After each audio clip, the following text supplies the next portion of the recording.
आपले नूतन अध्यक्ष हर्षवर्धनजी सपकाळ यांच्या पदग्रहण समारंभासाठी उपस्थित असलेले आपले प्रभारी माननीय रमेश चेनीथालाजी, आदरणीय सुशील कुमार शिंदे साहेब, आदरणीय पृथ्वीराजजी चव्हाण साहेब, आपले वडट्टीवारजी, आपले CLP, उपस्थित असलेले मुंबई काँग्रेसच्या अध्यक्षा सन्माननीय खासदार वर्षाताई आणि सर्व खासदार बंधू भगिनी,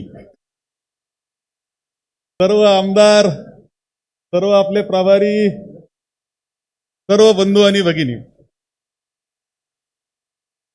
आज आपण हर्षवर्धनजी सपकाळ यांचा पदग्रहण समारंभ येथे संपन्न करतो आहोत। एक नव्या पर्वाला आपण सुरुवात करतो आहोत। मला आठवतं जे कुणालजींनी सांगितलं, वडेट्टीवारजींनी सांगितलं की 19 साली आपला एकच खासदार निवडून आला होता आणि त्यावेळेस माझ्यावर अचानकपणे जबाबदारी टाकण्यात आली 2-3 महिने अगोदर की चला ही विधानसभेची निवडणूक करा। सगळे गट तट मतभेद विसरून आम्ही एकत्र पद्धतीने लढलो आणि 44 आमदार निवडून आले।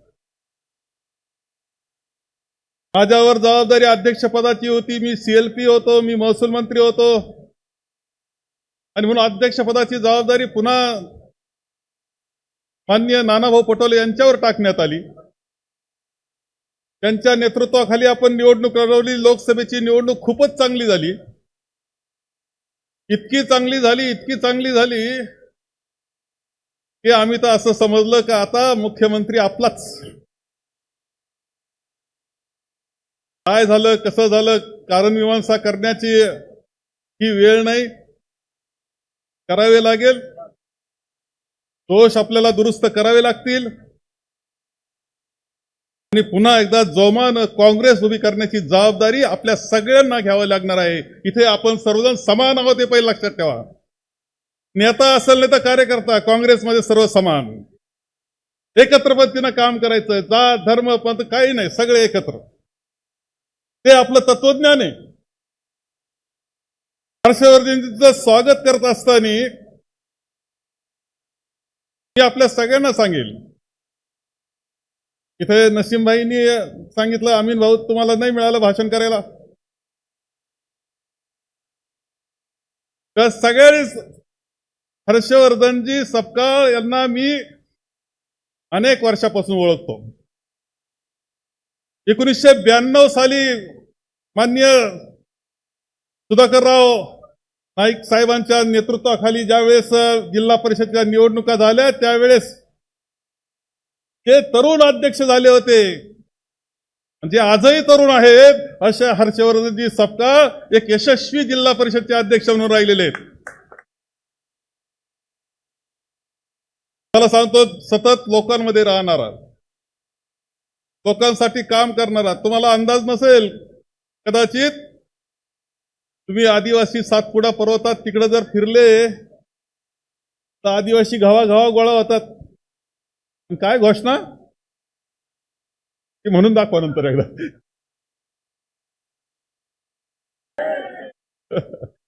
अरे जिथं जावा तिथं कार्यकर्त्याचं मोह। 14 साली आमदार झाले ते। आमदार झाल्यानंतर दिल्लीतून सांगण्यात आलं की तुम्ही आमदार झाले खरे, परंतु निवडणुका येत आहे, चला तुम्ही काम पाहायला लागा गुजरातचं। मी त्यावेळेस स्क्रीनिंग कमिटीचा अध्यक्ष म्हणून मला गुजरातचं दिलं। 2-3 वर्ष सतत गुजरातमध्ये फिरणारा वर्षाताई तुम्ही होते, ते होते। 2-3 वर्ष गुजरातमध्ये सातत्यानं फिरत राहणारा मोदीचं फॉर्म मध्ये होते त्यावेळेस। त्यावेळेस वातावरण निर्मिती केली तिथे गुजरातमध्ये, त्याच्यामध्ये मोठा वाटा आपल्या या वर्षाताई तुम्ही आणि सपकाळजी तुमचा होता। आणि सपकाळ त्यावेळेस हर्षवर्धन यांना मी म्हटलं, निवडणूक झाली, राजीव सातव यांची आठवण येणं साहजिक आहे, महाराष्ट्राची टीम होती तिथे तरुणांची। ज्यावेळेस निवडणूक संपली फक्त 10 आमदार आपल्याला कमी पडले, लक्षात घ्या, नाही तर पलटी होती।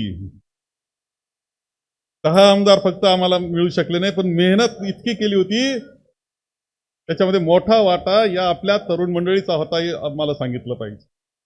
हर्षवर्धन त्यावेळेस म्हटलं, अरे तुम्ही आमदार आहे, अजून 2 वर्ष फक्त विधानसभेची निवडणूक आहे, 19 साली निवडणूक आहे, आता तुम्ही मतदारसंघाकडे चला. हे मतदारसंघाकडे जाण्याऐवजी दिल्लीकडे गेले. दिल्लीवाल्यांनी मध्य प्रदेशला पाठवलं. तुम्ही बरोबर होते, पण तुम्ही इकडे काय जादू करीत होते हे माहित नाही त्यांना. म्हणजे हा गडी सतत देशात जिथे आवश्यकता असेल तिथे काँग्रेसला ताकद देण्याचं काम, त्यांच्याकरता काम करण्याचं काम हे हर्षवर्धन सपकाळ यांनी केलेलं आहे. कोणाला कोणी म्हणतं हर्षवर्धन सपकाळ म्हणजे काय नेमकं, म्हणलं नेमकं नाही, देशाला माहिती आहे हर्षवर्धन सपकाळ. एक तत्वज्ञान म्हणून सर्वोदयी तत्वज्ञानाचा एक नेतृत्व म्हणून ज्यावेळेस सर्वोदयी तत्वज्ञानाचं येईल का, तरुण नेतृत्व कोण सर्वोदयी तत्वज्ञानात नाव सांगता येत नाही. आज मोठी मोठी माणसं निघून गेले, नाव सांगायचं ठरलं तर आता हर्षवर्धन सपकाळेचं सर्वोदयी तत्वज्ञान म्हणून नाव सांगावं लागतंय. गांधीवाद्या तत्वज्ञानाकरता आहेत. वर्ध्याचे अनेक शिबिरं त्यांच्या माध्यमातून झालेले आहेत. आणि आज विचाराचा म्हणून, तत्वज्ञानाचं म्हणून एक महत्वाचं माणूस अध्यक्षपदावर देण्यात आलेला आहे.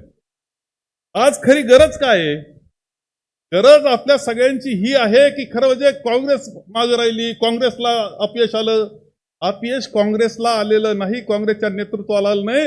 अपयश येतंय ते आपल्या तत्वज्ञानाला येतंय. त्याला त्यांनी चॅलेंज केलेलं आहे, लक्षात ठेवा. तत्वज्ञानाला, आपल्या विचाराला. काय विचार आहे आपला? आपला विचार वेगळा काही नाही. आपल्या राज्यघटनेचं प्रिअम्बल तुम्ही वाचलं, सुरुवातीला प्रतिज्ञा केली, त्याच्यात जे मूलभूत तत्व सांगितलं ते तत्वज्ञान हे आपलं तत्वज्ञान आहे. याच्यापेक्षा वेगळं तत्वज्ञान आपलं नाही. आणि त्या तत्वज्ञानालाच आव्हान देण्याचं काम सध्याचे सत्ताधारी करतायत, मोडून काढण्याचं काम करतायत. अशा वेळेस त्या तत्वज्ञानाला अभ्यासणारा, मांडणारा असा अध्यक्ष हे अत्यंत महत्वाची गोष्ट घडते असं माझं मत आहे. तुम्हाला सगळ्यात महत्वाचं काम कोणतं करावं लागणार असेल, हर्षवर्धनच्या नेतृत्वाखाली जर सगळ्यात महत्वाचं काम आज काय करायचं असेल, गावोगाव शिबिरं चालले पाहिजे. तुमचे गावोगाव शिबिरं चालले पाहिजे, वार्डात शिबिरं चालले पाहिजे. शेतामध्ये दुपारच्या जेवणाच्या वेळेस शेतकरी एकत्र बसले तरी काँग्रेसचं तत्वज्ञान बोललं पाहिजे, राज्यघटनेचं तत्वज्ञान बोललं पाहिजे. एक वादळ उठवण्याची गरज आपल्या सगळ्यांना, ती विचाराचं वादळ उठवण्याची गरज आहे.